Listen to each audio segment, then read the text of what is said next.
tout le monde. J'espère que vous allez bien. Avec vous, prof Omar.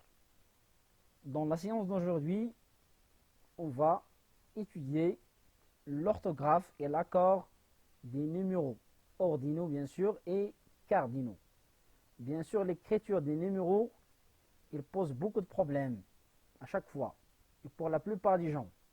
Alors, dans cette séance, la visée est de maîtriser l'écriture et l'accord des numéros ordinaux et cardinaux. Suivez-moi. D'abord, commençons par le premier problème. Le premier problème ici, bien sûr, c'est le trait d'union qui se trouve entre les numéros. Le trait d'union, voilà le trait d'union, d'accord? Le trait d'union entre les numéros. Avec quel numéro on utilise le trait d'union et avec quel numéro on ne peut pas l'utiliser. Alors, suivez avec moi dès le début, jusqu'à 16, pas de nom composé, c'est-à-dire de 1 à 16, pas de trait d'union. 1, 2, 3, 4, 5, 6, 7, 8, 9, 10, 11, 12, 13, 14, 15, 16. D'accord? De 1 jusqu'à 16, pas de nom composé, c'est-à-dire pas de trait d'union, puisque ces numéros sont composés d'un seul mot.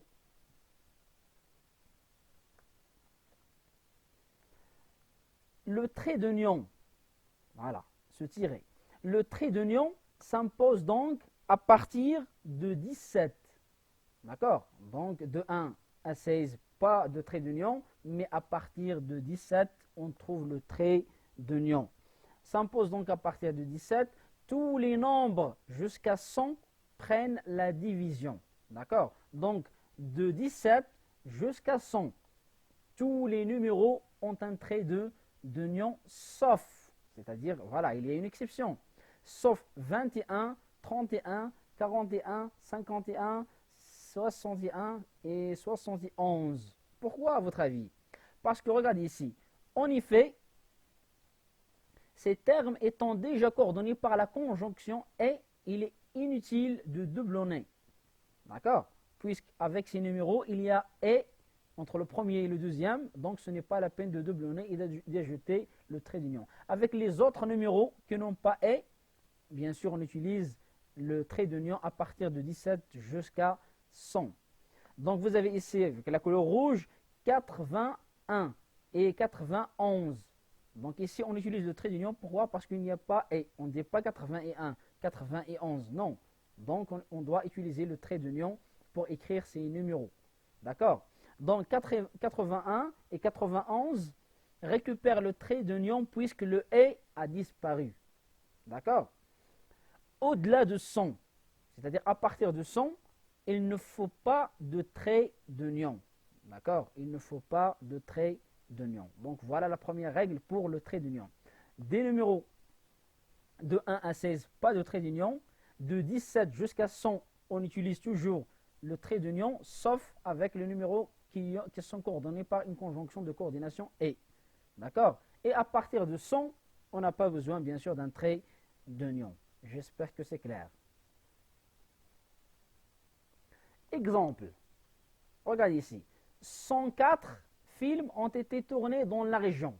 Donc ici 100, on a dit à partir de 100, on n'a pas besoin d'un trait d'union. Donc on va dire 104 sans trait d'union. 104 films ont été tournés dans la région. Le deuxième exemple. Cette école a recensé 378 enfants. D'accord? Donc cette école a recensé 300. Donc à partir de 100, pas de trait d'union. Mais ici vous avez 78. Et bien sûr 78, pas de et. Donc automatiquement on doit ajouter les traits d'union. Très bien. Le troisième exemple, j'ai gagné 43 € au grattage. D'accord? J'ai gagné 43 € de grattage. Très bien, ici on a ajouté le trait d'union. Pourquoi? Parce qu'on a dit les numéros de 17 jusqu'à 100 prennent un trait d'union. Très bien. J'espère que c'est clair maintenant. Passons à autre chose. Un nombre ordinal. Écoutez bien, ordinal. Qu'est-ce qu'il indique? Il indique le rang, l'ordre. C'est pour cela qu'on dit ordinal, il y a l'ordre, c'est-à-dire il n'indique pas la quantité, non, il indique l'ordre des choses. Regardez, un nombre ordinal indique le rang, l'ordre, c'est-à-dire par exemple 120, employés comme ordinaux, restent donc invariables, parce que tous les numéros, ils peuvent être cardinaux, c'est-à-dire indiquer la quantité, ils peuvent être aussi ordinaux, c'est-à-dire indiquer l'ordre. D'accord? Alors, les numéros, quand ils sont utilisés comme ordinaux, comme indiquant l'ordre, alors là, bien sûr, ils sont invariables. D'accord? C'est-à-dire, on ne touche pas à leur forme. On n'ajoute rien, on supprime rien du tout. D'accord? Alors, gardez ça en tête, s'il vous plaît. Les numéros ordinaux qui indiquent l'ordre sont toujours invariables. D'accord? Très bien. Regardez les exemples suivants. Le premier exemple. L'intrigue du roman se dénoue à la page 200. L'intrigue du roman se dénoue à la page 200. Alors là, ici, est-ce qu'on indique la quantité ou bien l'ordre, à votre avis? Alors, bien sûr, on indique l'ordre à la page 200. Ici, ce qui est important, c'est l'ordre. Parce que l'intrigue se dénoue à la page 200. Ce n'est pas la quantité, 200 pages. Si c'est la quantité, on va dire 200 pages. Combien de pages? Mais ici, non, c'est la page 200. C'est-à-dire, on suit l'ordre des pages. D'accord? Donc, si vous avez remarqué ici, il y a 2, il y a 100, mais on n'a rien ajouté. On n'a pas touché donc, à l'orthographe des numéros parce que ce sont des numéros ordinaux qui indiquent l'ordre. Donc, automatiquement, ils sont invariables. On ne doit pas les toucher. Et il n'est fait allusion qu'à une seule page. D'accord? Même si on dit la page de 100, c'est une seule page. Donc, c'est un numéro ordinal. Très bien. De même, un autre exemple. Elle est folle des années 80. Elle est folle des années 80. Donc, ici, la même chose, on indique l'ordre. De quelles années parle-t-on? On parle des années 80. D'accord?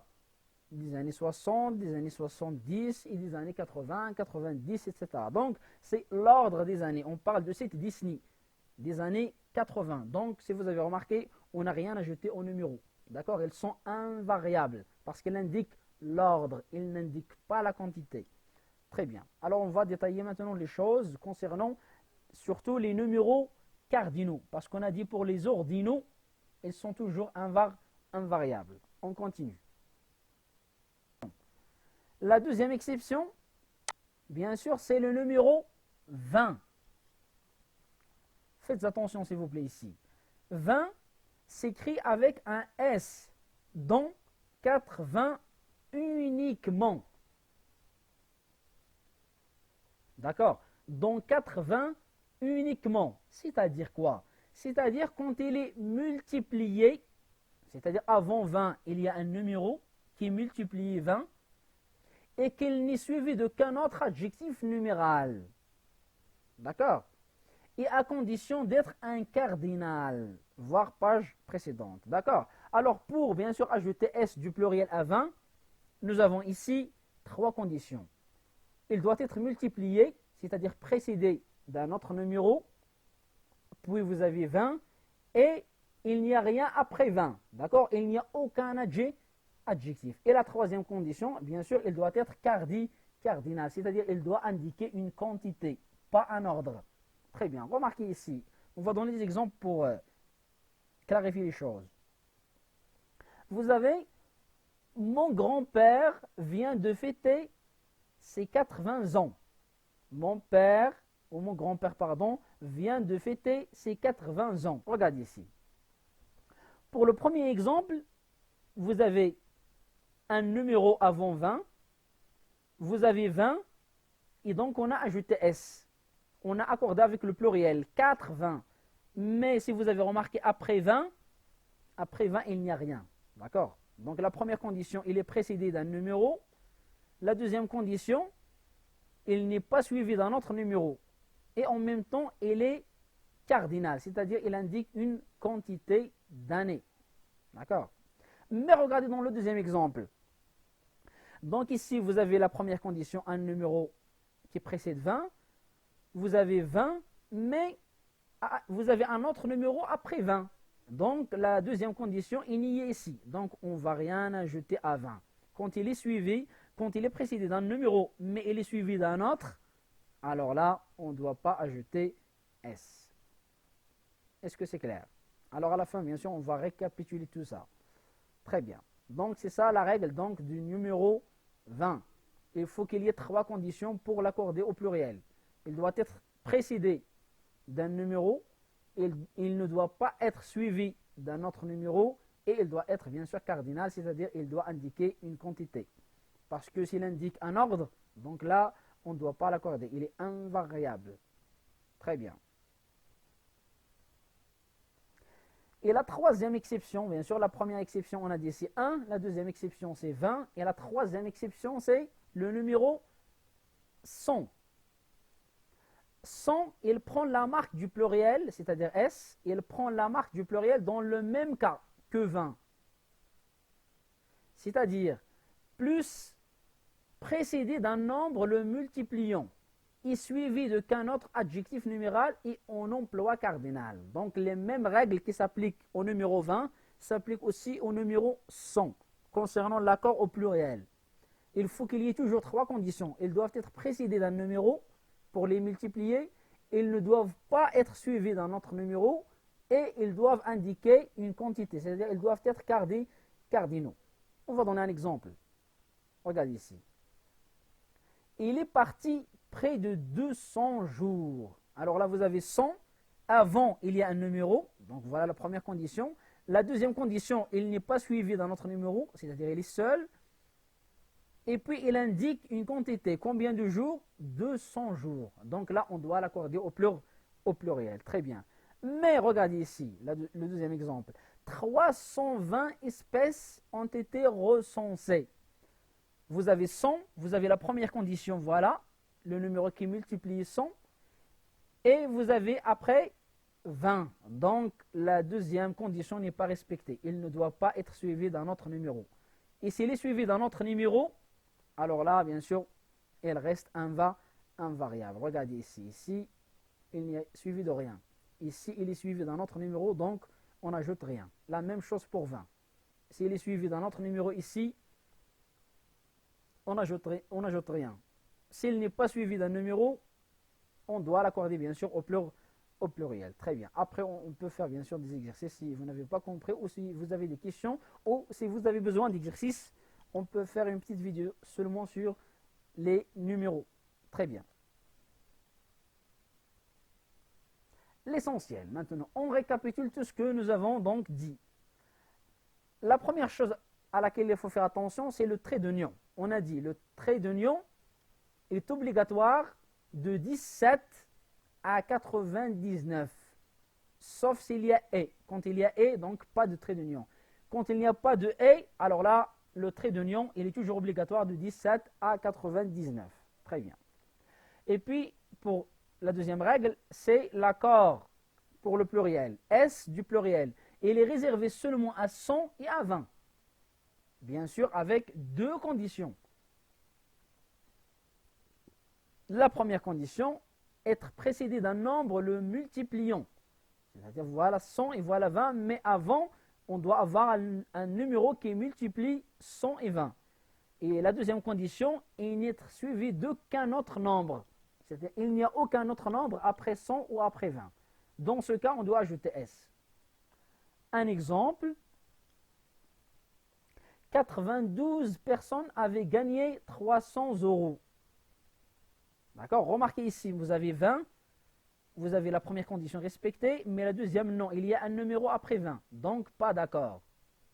Avait été gagné 300 euros. Et si vous avez 100, vous avez la première condition, un numéro qui est multiplié 100, mais vous n'avez rien après, donc automatiquement on doit accorder. Très bien. Alors pour l'accord, en tant que cardinal, le nombre se doit de correspondre à une quantité donnée, c'est ça cardinal, donc il indique une quantité. Et pour l'emploi d'un ordinal qui indique l'ordre, il suppose que notre nombre fasse référence à la position, à l'ordre, pas à la quantité. Il n'indique plus un pluriel, d'où l'invariabilité. D'accord? Donc les numéros, quand ils sont employés comme des ordinaux pour indiquer la position, l'ordre, ils sont toujours invariables. Vous avez un exemple à la fin. Pour cette course, on lui a attribué le numéro 300. C'est-à-dire dans cette course, ce joueur, son numéro est 300. C'est un numéro qui indique son ordre. Donc, on ne doit pas accorder.